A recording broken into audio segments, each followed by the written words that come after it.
It's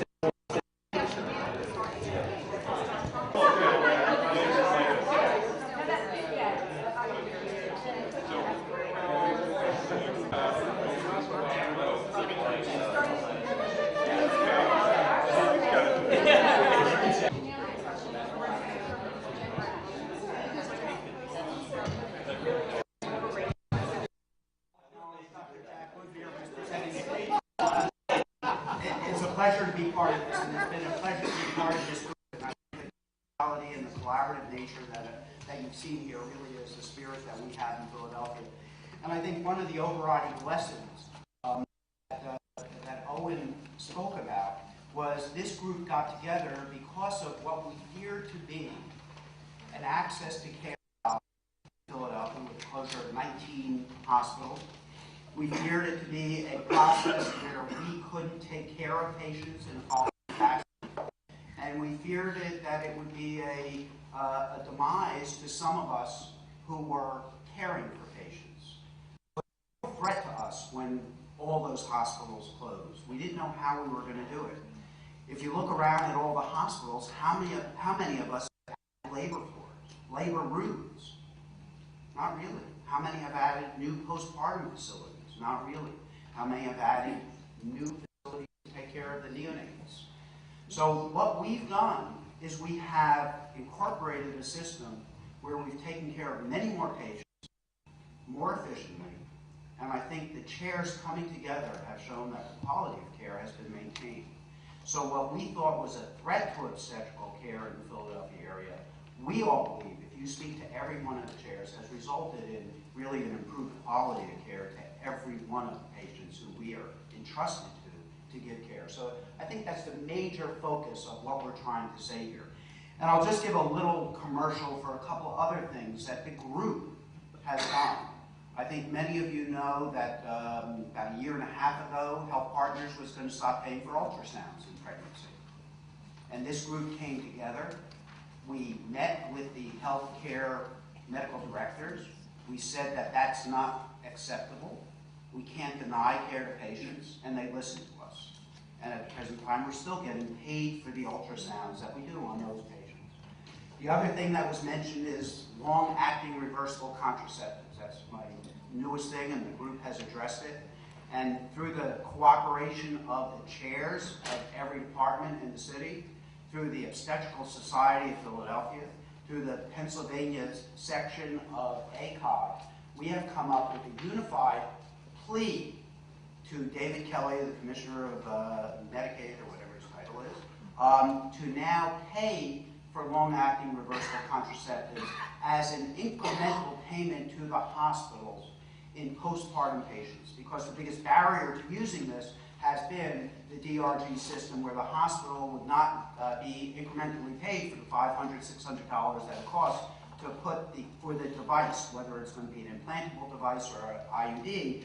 And we are now petitioning for that, and we hope next year we'll be able to come back, because the Family Planning Council is in and we think this is another effort that will have tremendous benefit for our patients, because studies have shown that most of us, one of the problems that we have in our floors, and I think this is universal, is the postpartum tubal way, except in C-section patients, because we don't have the time and the facilities to do the elective postpartum tubal anymore. So many of our patients come in with signed MA31 forms, and they go home with MA130 forms, and I'm convinced that those are not good contraceptive devices, because 46% of people who have wanted tubals don't get sterilization and end up pregnant within a year. So that's an initiative that I think we're going to be tackling to try to decrease the recurrent and short pregnancy interval that we see in our patient population. I'm given the privilege of presenting postpartum hemorrhage. It is something that, once again, I'll give credit to Carlene Quashie, the Director of Maternal Medicine, for being the basis of this, of giving us a protocol that then was taken to the chairs, and the protocol was looked at, agreed upon, and felt this is a guideline for people to have in order to try to maternal mortality and maternal morbidity related to postpartum hemorrhage.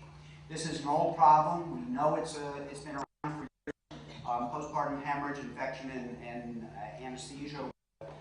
Preeclampsia were the big killers of mothers in the year. Mortality statistics, cardiac and medical problems are much greater than those. And I think that's a credit to every one of you who provides care, and it's appreciated by our patients. Working with the maternal mortality committee that Roy Hoffman, who's here from the city, has really been tremendous in getting us all together and started this process. We have learned, and we review every maternal mortality. And I think that most of us would agree that maternal mortality in the city is not related to the care that we provide. It's the access and the systems that we have, and many of the other social factors along with the high-risk population that we deal with. But postpartum hemorrhage has been a problem. It continues to be a problem, and we'd like to at least give you a consistent framework to look at this problem and to treat the problem, because being prepared to treat it is probably what you need to know. The actual doses, the actual medicines, the actual how you do it in sequence may not be as important as being prepared for this, and that's really what you want to deal with. I think we all know that the definition of postpartum hemorrhage is arbitrary, and it depends on which resident is doing the delivery, what 500 cc's is for one resident versus 500 cc's for another resident is very variable, so we really don't know the true incidence. In our institution, we classify about 6% of all patients as having a postpartum hemorrhage. Whether that is real, that doesn't mean they all require care for postpartum hemorrhage, but the loss of blood would be 500 cc's from a vaginal delivery, 1,000 cc's from a C-section. How we judge that, I think, is questionable. I think as a general guideline, we have, and I don't have a slide of this, and this was given by Annalise, our quality nurse. I think most of us would use the chucks. If the chucks is totally full, it's about 500 cc's, and if a lap pad, it's about 100 cc's. So you count the lap pads or count the chucks, and that's how you get the system. I think the real issue is what happens when a patient gets symptomatic from the amount of bleeding that she's doing, and you can't stop that bleeding. From the literature, about 5 to 15% of women will have postpartum hemorrhage. Most of it is early postpartum hemorrhage. Very rarely do you get the late ones, but you know, when you do get the late ones, you have to worry about retained secundies. As I said, the most important thing is be prepared. What are the risk factors that are associated with it? And we all know what these risk factors are. But many people will have a postpartum hemorrhage without the risk factors. So in my mind, just like shoulder dystocia has a whole bunch of risk factors, be prepared for shoulder dystocia, be prepared for postpartum hemorrhage on every patient you deliver. The risk factors here, the biggest one, retained placenta, failure to progress during a prolonged second stage. You can read these. But as I said, these are just relative risks. It doesn't mean the risk is ever zero, and we have to know about that. Can we prevent postpartum hemorrhage? Some people have said yes, we can prevent it by being active in the third stage once the baby is delivered. Some people have said you give Pitocin as soon as the shoulder is delivered. Some people give it as soon as the baby is delivered. Some people give it after the placenta is delivered. I think that there's variations, and the Cochrane database as of 2010 looked at this and said there is no evidence that one way is better than the other. So when I asked my residents what you do, there was no consistency, and I don't know if any of us have any consistency, and probably because there is no good data that one way is better than the other. Now, the benefits of active management, whatever you do, as far as giving Pitocin afterwards, getting the placenta out gently and not tugging on the cord, causing a uterine inversion. You can cut the incidence of postpartum hemorrhage by doing some of these things and decrease the incidence of severe anemia and requirement for blood transfusions, but it doesn't go away. When you look at what the etiologies of postpartum hemorrhage, you talk about the 4 T's. You had the 4 P's or something before.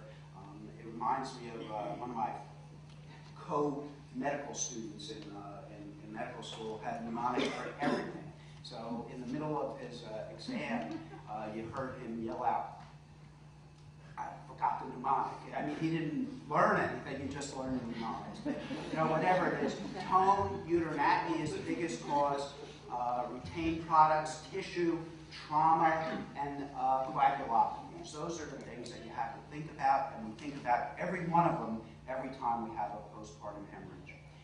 And you have to look at what does this do to the patient. And you can see that we're usually dealing with young, healthy patients. They usually can tolerate a significant amount of blood loss. And many times they'll have a significant amount of blood loss without many symptoms because they compensate very well. But once they start losing more than 1,000 or 1,500 cc's of blood, you'll find that tachycardia occurs, that the patient will be symptomatic. And then you can see with 2,000, 3,000, they start getting hypotensive and have symptoms that we classically know as those of acute blood loss. I think that we said that I don't have a consistency or anybody have a consistency, but when people have looked at this, we usually underestimate the amount of blood that's lost. How many times do you see 350 cc's? You know, what's really the difference between 350 and 500? And when you look with an electronic medical record, it's a drop-down box.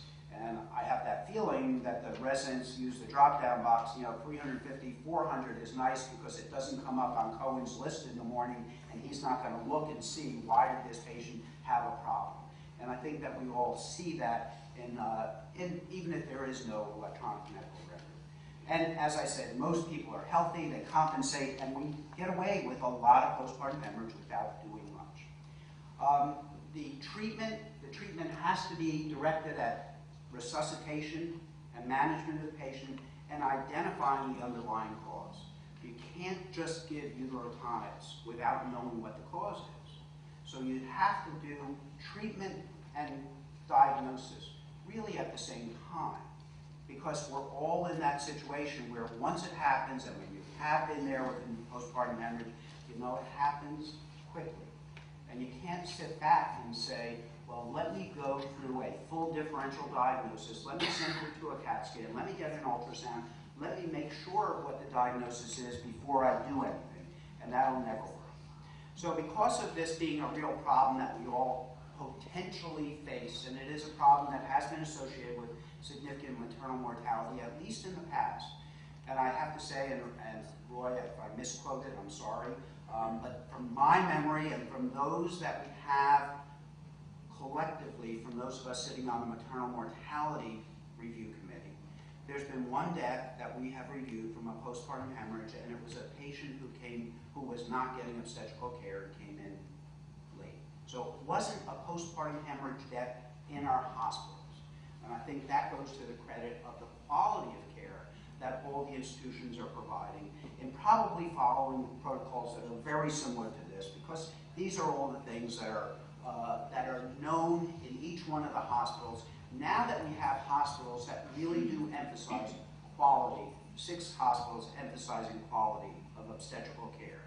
So the first thing really is organize your team. You have to get help. This is an interdisciplinary process. You need nurses, you need your anesthesiologists, you need your obstetricians, you may need some ancillary help, blood bank, medicine, whatever, but you need to call for help. You have to designate a nurse to be in charge of making sure the data collection and the data documentation is appropriate, because we all get carried away. And I'm going to show people the dosing of the various medications. And I'd like to ask, when you're filling those dosing, how many of you actually dose the way that it's supposed to be? How many of us have been given 0.2 milligrams of methogen, doesn't bleed, and say, give another dose, you know, without waiting the amount of time, or whether it be misoprostol that we give. So designate a nurse to keep track. Make sure that you know the documentation is correct, the vital signs are correct, the urine output is correct, and the fluids that you're given, as well as blood, is being maintained in your system. And this is where our systems fall apart. How many of us have figured out how to document in an electronic medical record in an acute situation? Anybody? I mean, we don't. It's all paper, you know, somebody's writing it down, we go paperless, but then we put it in, and it's a problem. We've been doing it, and it is one of those fallacies of the electronic medical system. And we have to assess the vital signs frequently. The resuscitation, I think we all know, we have to give oxygen. You want to have 2 large bore IVs in place. You want to get some initial blood work to check for coagulopathy as well as baseline CDC. You want to fluid resuscitate with normal saline or Ringer's lactate if the blood pressure is greater than 90 millimeters mercury. One of the things that I learned in going through this process from our trauma people is the use of Ringer's lactate or normal saline in large volumes. And when I talk to them, they say 4, 5, 6, 7 liters, which we used to give before giving blood, has resulted in poor outcomes and increased incidence of ARDS, so that we no longer give large volumes of normal saline.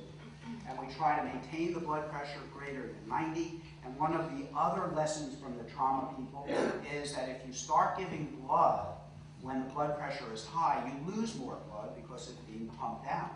So you'd like to resuscitate, stabilize, and then get their blood pressure stable. But if their blood pressure is below 90 millimeters of mercury, you're probably better off not giving more saline. Start your blood at that time.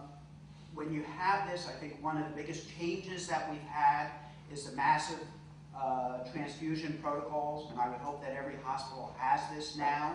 If you don't have it, I think if you go to your trauma service or your trauma surgeons, that you would develop your own massive blood transfusion. The whole dictum that we used to learn, you give 5 units of packed blood cells and then you give fibrinogen and you do platelets more judiciously, has gone away. It's now about a 1-to-1-to-1 ratio. So for every unit of packed red cells, you give 1 unit, 250 Cs of fibrinogen, and you give 1 unit of 10 units of platelets. So it's a 1-to-1-to-1 ratio that you have to have. So you have to consider the use of your massive transfusion protocol, and this is where you need to interact with your blood bank.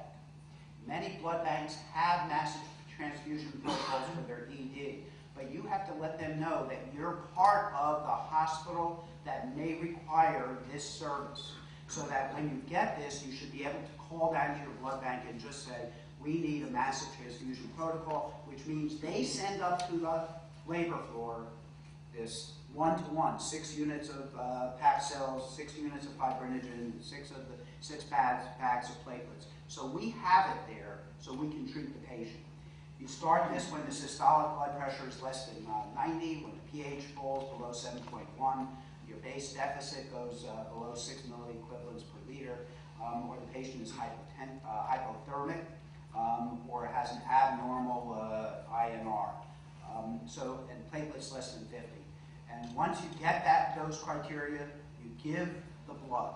No more saline, no more Ringer's lactate, just start the blood. And then you hope that you don't have to go to the follow-up, which is recombinant activated factor 7. We've never used it. I don't have experience with it, but that is what in the literature is said to be needed when all this doesn't work. And if it's not enough, you start it over again. Another 6 units of packed cells, another 6 units of fibrinogen, and another 6 bags of platelets. And that's how you should treat these patients with this massive blood transfusion protocol. For your blood products, you have to you keep the platelet count above 50,000, hopefully. If you continue to have platelet counts that are low, you have to get them up before you do surgery. Because if you do surgery with a low platelet count, you're going to end up with more and more bleeding, so you may have to give more platelets at that time. And cryoprecipitate may be used with fresh frozen plasma because this is acute blood loss and probably an otherwise healthy person, or basically a healthy person. The volume is better, so fresh frozen plasma is the choice. But if you need more coagulation factors, you can give cryoprecipitate with the fresh frozen plasma. These are the products, and I think that what I want you to notice is the volume that you see, the packed cells. Let me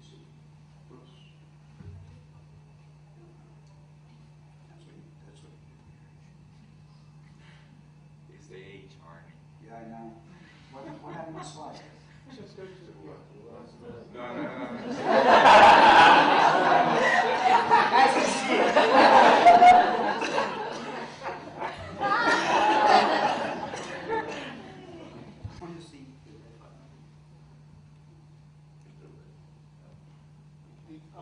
Okay. Packed blood cells give about 250 cc's. Fibrinogen gives 250 cc's. Platelets and cryoprecipitate are not volume. So that's why it's important to give fresh frozen plasma and not the cryoprecipitate when you're dealing with actually a hypovolemic process. Your targets are fibrinogen greater than 100 milligrams per deciliter, hematocrit greater than 21, hemoglobin greater than 7, platelet count greater than 50,000, and PTT less than 1.5. So those are your targets after transfusion. Response, obviously, level of consciousness, the blood pressure, respiratory rate. You don't want to see these patients get overloaded pulmonary edema at that time. So you have to listen to their lungs. I know that that's against many people to actually touch the patient and listen, but those are things that you want to do. And if the blood pressure can't be maintained, you have to give more blood products, not more saline. The workup for the patient, obviously this is something we all do. Evaluate uterine tone, genital lacerations, placenta being complete. It's very hard now. After every delivery, I try to make sure that the resident actually look at the placenta, look at the maternal surface, and try to see that all the cotyledons are there. And look for any bleeding sites other than that. Lab studies for coagulopathy and imaging studies. Ultrasound, to me, is a very ancillary study. I think if you look at the postpartum uterus, you're always going to see stuff in there, but sometimes you can see a piece of placenta, and that'll help you in your in DNA if that's what you see. Your initial management is empty the bladder, massage the uterus, explore the internal surface of the uterus. I think all of us know that with a dilated cervix, you can get your hand all the way up there, and you can actually curettage it with a sponge inside the uterus. Uterotonics, we'll talk about that. Inspect the cervix, the vagina, vulva, and perineal areas for lacerations. And this is one of the big areas for medical legal problems where somebody ends up with a hysterectomy and it's claimed that it was a cervical laceration that was missed. So I think you have to look at here very closely, document that you look very closely, because what happens is when you end up doing all these things, putting your hand inside the uterus, feeling around, checking, putting ring forceps on the cervix, things do tear that may not have been torn to cause the abnormality. You end up doing a hysterectomy, and then somebody comes up and says, you know, you missed a cervical laceration, and you caused her to be sterile now because you've done that, when really what you've done is save this patient's life. And consider coagulopathy if nothing else is changing. The uterotonics, we rely on Pitocin. I think the protocol here is 4 units in a liter. 10 units IM you can give, but don't give IV Pitocin by push. Methergin, as I said, 0.2 milligrams every 2 to 4 hours. Has anybody ever given Methergin closer than 2 hours in a postpartum hemorrhage? Yes. All of us. I mean, this is, I can only say what it is, and you know, this was a common thing. Hemabate, 0.25 milligrams, maximum 8 doses. My resident came up with the mnemonic Hemabate, H-E-M-A-B-A-T-E, 8 doses. So you know that the maximum dose that you can have is 8 doses, and that's supposed to be every 20 minutes. We've given that more frequently. And misoprostol, 800 to 1,000 milligrams per rectum. I think that's the preferred place. Don't put it in the vagina because she's bleeding out of the vagina. It's all going to come out. So either per rectum or sublingually. So those are the drugs that you should have available and know how to use them. This is just another thing that'll be in the presentation. You can see, obviously, with Methergin, hypertension is a problem. With the prostaglandins, asthma is a problem. So you have to know the patient's history before you get into the situation of giving drugs and causing a worse situation. Once you've gotten this, if you're using uterotonics, monitor CBC, coagulation studies, obviously vital signs, pulse, and urine output, and then correct the coagulopathy if it persists with fresh frozen plasma, once again, because of the volume that you're giving with fresh frozen plasma as opposed to the cryoprecipitate. If the postpartum hemorrhage persists, go to the OR. Don't keep her in the delivery room. Go to the OR early so you can get her up. You have better lighting. You can see. You have more people around. You examine her under anesthesia, do the D&E with the big curette, and make sure you don't have any retained placenta in there. If it continues, you can pack the uterus. That's what we used to do, but now we use a Vacary balloon. The Vacary balloon can be blown up to about 500 cc's. It's a device, and I'll show you what it looks like. You put it in, it's like a Foley bulb that you just fill up, and it's 500 cc's and expands inside the uterus. And every labor floor should have this. Be prepared. Have it available, know where it is, and know how to get it. And every nurse needs to know how to get it. And if you don't have a Vacary balloon, you can stick a bunch of Foleys up there and blow them up and get the same result. This is the Vacary balloon.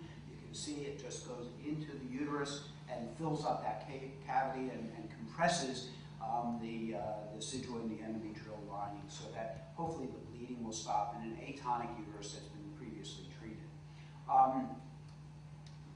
If you have time and the patient is stable, as I said, it's interdisciplinary actions. Make sure your interventional radiologist knows that you're dealing with a postpartum. If the patient is stable hemodynamically and is still bleeding, uterine artery embolization is an alternative. I have to tell you, I've never done it. It's never been, I've done it for other reasons, but in the acute situation, my experience is I've never gotten into the interventional radiology suite. It's usually open them up and take care of it. But this is what they suggest, and if people have had experience, it's reasonable if there are no coagulopathy, they're hemodynamically stable. Usually, if that's the case, we don't have to do anything at that time. But it is one of those things that you should let people know that you may use. Obviously, this should only be done as a temporizing measure in a stable patient and to see what's going on. If you're still bleeding, you have to go to laparotomy. Don't hesitate. Hesitation will kill the mother. Indecision will kill the mother. So go to laparotomy, make a vertical incision. Try to look at the, if it's, try to put a figure of 8 at the uterine arteries, uterine artery ligation. There's probably not many of us that have done hypogastric artery ligations relatively frequently to go back into the hypogastric, into retroperitoneal space, but if you do have the resources, get somebody who can do that, a GYN oncologist or your surgeon who has experience with that, because you may have to do it and may be life-saving. The thing that people have used now is the B. Lynch procedure. This is a suture to just squish the uterus together. The Vacary balloon expands the uterus to close the space. B. Lynch suture squishes it together. It's a large suture that you can put. You put it in. Let me see. Where is the button? You can use your mouse. What? The red. The mouse. Yes. Oh. If I turn it around, it works better. So you start the suture. You start the suture below it. There's an incision line. You bring it above. You bring it all the way around the back of the uterus. Go in, out, and then come out around. It's like suspenders. And then you tie it in the front below the incision if it's a C-section. And it brings that together. There have been other variations of this, horizontal sutures, multiple compression sutures. You can use any one of those, but the idea is to bring that suture, that uterine cavity together and use it to compress itself. If it's at cesarean section, I think that the care is a little bit easier. You don't have to resort to a laparotomy. Obviously, you look to see where your bleeding is from. You try to do compression, just hold the uterus together. You can give intramyometrial hemabate to 0.25 milligrams. Make sure there's no retained placenta. You can use the compression sutures, the B-Lynch sutures. The lower uterine segment can be compressed with packing, and you may end up leaving that in. Hypogastric artery ligation or a supracervical hysterectomy is certainly appropriate at that time. Hysterectomy is the last resort.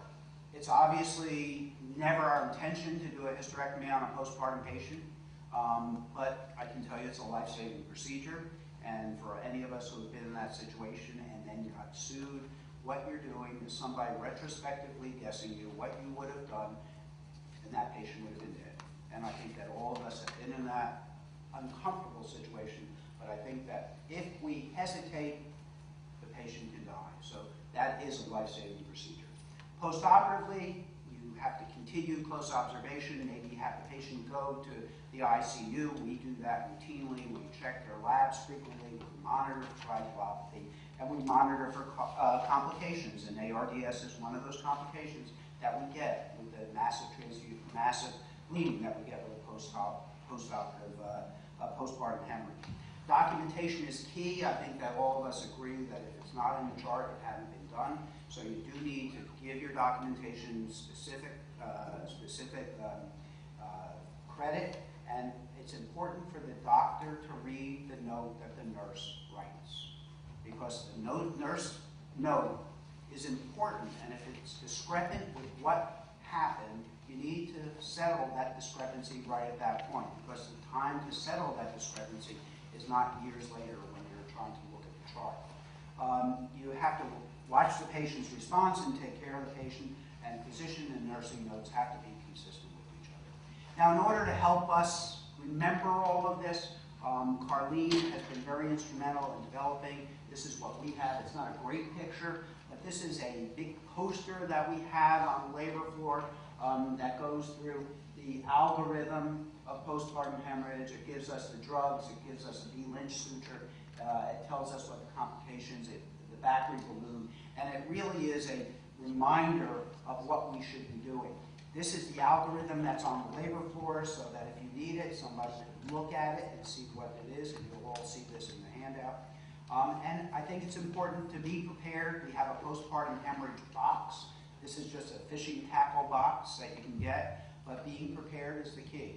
In this box, you should have all the necessary things that you need. The suture material, the IVs you need, the fluids that you need acutely, and that one of the problems that we have because of the Joint Commission, drugs cannot be in this type of box, so we have a special postpartum hemorrhage meds bag, and this is locked up in the nurse's station in the appropriate Joint Commission necessary place, but it has all the meds, the hemabate, the misoprostol, and the methogen there. So when you get this, all you have to say is, get me the postpartum meds, and postpartum hemorrhage meds, and you have it. So that if you follow these things, I think being prepared, minimize your risk.